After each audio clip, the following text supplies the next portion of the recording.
বলো কতটা বলো।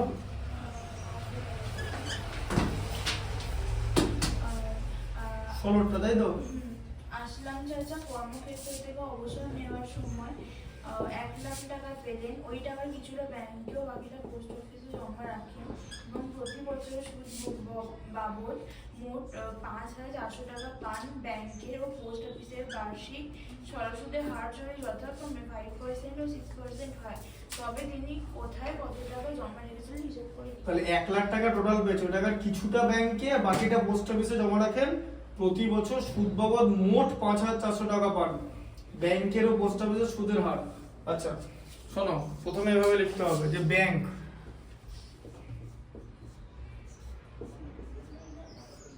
ঠিক আছে, ব্যাংকে ধরে নাও পি টাকা রেখেছে, তাই তো?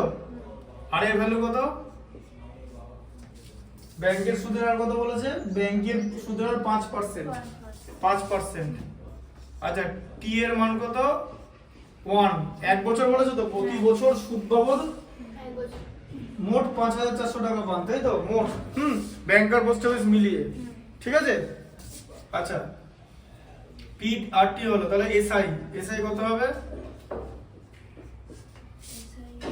P into R into T by 100। আচ্ছা, পি এর ভ্যালু পি, আর এর ভ্যালু 5, টি এর ভ্যালু 1 বাই 100, তাহলে কত হলো? 5p বাই 100, ঠিক আছে? তাহলে কত হলো? p বাই 20 হলো তো? এই যে 5 20 তে 100, p বাই 20। তাহলে এটা হচ্ছে সিম্পল ইন্টারেস্ট, হচ্ছে সুদ বাবদ পেয়েছে ব্যাংক থেকে। তাহলে ব্যাংকে ধরে রাখো যে 1,00,000 টাকার মধ্যে পি টাকা ব্যাংকে রেখেছে, তাই তো? পি টাকা ব্যাংকে রেখেছে, 5% হারে সুদ পেয়েছে, 1 বছর ধরে সুদ পেয়েছে, ঠিক আছে? দিয়ে টোটাল সুদ কত পেয়েছে? পি বাই 20 টাকা পেয়েছে। তাহলে ব্যাংকে যদি পি টাকা রাখা থাকে, তাহলে আমরা বলো পোস্ট অফিসে কত টাকা রাখা আছে? বলো টোটাল কত টাকা পেয়েছে? 1,00,000 টাকা তো? তাহলে পোস্ট অফিসে রাখা আছে কত? হ্যাঁ, 100,000 মাইনাস পি, এটা পোস্ট অফিসে রাখা আছে, তাই তো? আচ্ছা, আর এর ভ্যালু কত? পোস্ট অফিসে সুদের হার 6%, তাই তো? টি এর ভ্যালু 1, তাই তো? পোস্ট অফিসেও 1 বছরই রাখা থাকবে, ঠিক আছে? আচ্ছা, এবার বলো এসআই ইকুয়াল টু কত হবে? ফর্মুলাটা তো এটা তো, পি আর টি বাই 100 তো?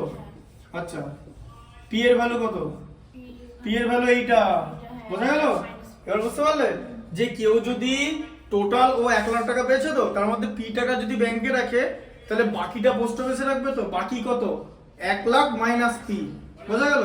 আচ্ছা, এবার দেখো, তাহলে হচ্ছে 100,000 মাইনাস পি, আর এর ভ্যালু হচ্ছে 6, টি এর ভ্যালু 1 আর লিখলাম না, বাই এটা, তাই তো? 6 কে 2 দিয়ে কাটলে 3, 2 দিয়ে কাটলে কত হচ্ছে? 50, ঠিক আছে? তাহলে 3 ইনটু 100,000 মানে 1,00,000, তাই তো? মাইনাস পি বাই 50, তাই তো? বুঝতে পারলে? আচ্ছা, এই দুটো তো সুদের পরিমাণ তো, এই দুটো সুদ মিলিয়ে 5,400 টাকা পেয়েছে তো, ব্যাস এই দুটো অ্যাড করতে হবে পরে। তোমার সমীকরণটা হচ্ছে এটা হবে। এই যে তুমি এটা লিখতে পারো, এভাবে লিখে এটা এই নিজে নিজে 100 করার জন্য এটা লিখতে পারো। দেখো, এই দেখো 5p বাই 100 ছিল তো, প্লাস এটাও তাই ছিল, দেখবে? দেখো এই যে 6 ইনটু 100,000 মাইনাস পি বাই 100 ছিল কিন্তু, ঠিক আছে? এই যে এটা এরকমই ছিল, কাটাকুটির আগে তো এখানে 100 ছিল তো, কাটাকুটির আগে, আর উপরে 6 ছিল তো, সেটাই লিখলাম, ঠিক আছে? Equal to 5,400। এটা না লিখলে তোমাকে আবার ট্রাই করতে হতো, কেন বলো তো? কারণ এখানে তো 100 লসাগু আছে, 20 আর 50 এর লসাগু 100ই হয়, সে একই জিনিস করতে হতো, ঠিক আছে?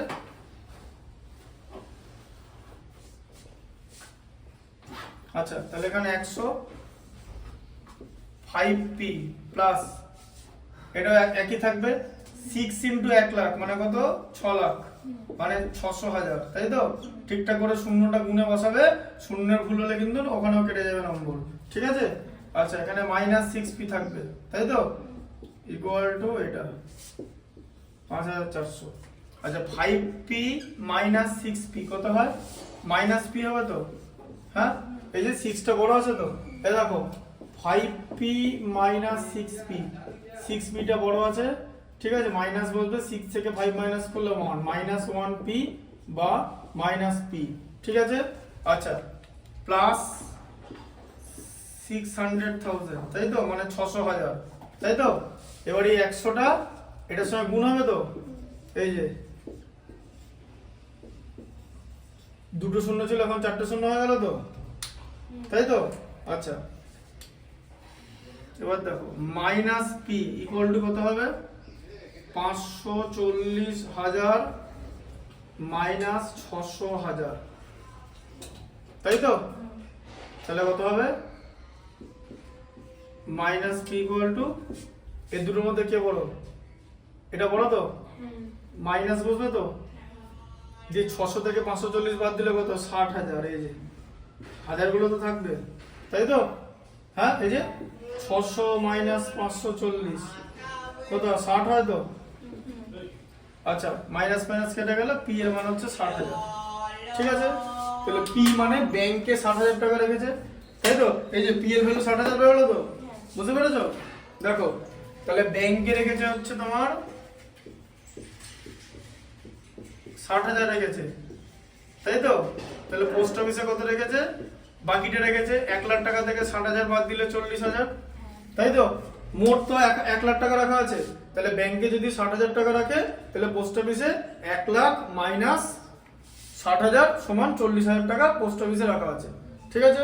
বুঝতে পারলে তো, এটাই আছে তো, ঠিক আছে। তো বন্ধু থাকো, তাহলে তোমার 16 পর্যন্ত হলো, পরের দিন এটা শেষ হয়ে যাবে। হ্যাঁ, ঠিক আছে, পরের দিন এটা শেষ হয়ে যাবে। তারপরের দিন এই মানে নেক্সট বুধবার থেকে এই বাকি যে চ্যাপ্টারগুলো আছে সেখানে যে সিলেক্টিভ মানে প্রিভিয়াস ইয়ার্স কোশ্চেন বা মেন ইম্পর্টেন্ট ম্যাথসগুলো করিয়ে দেবো।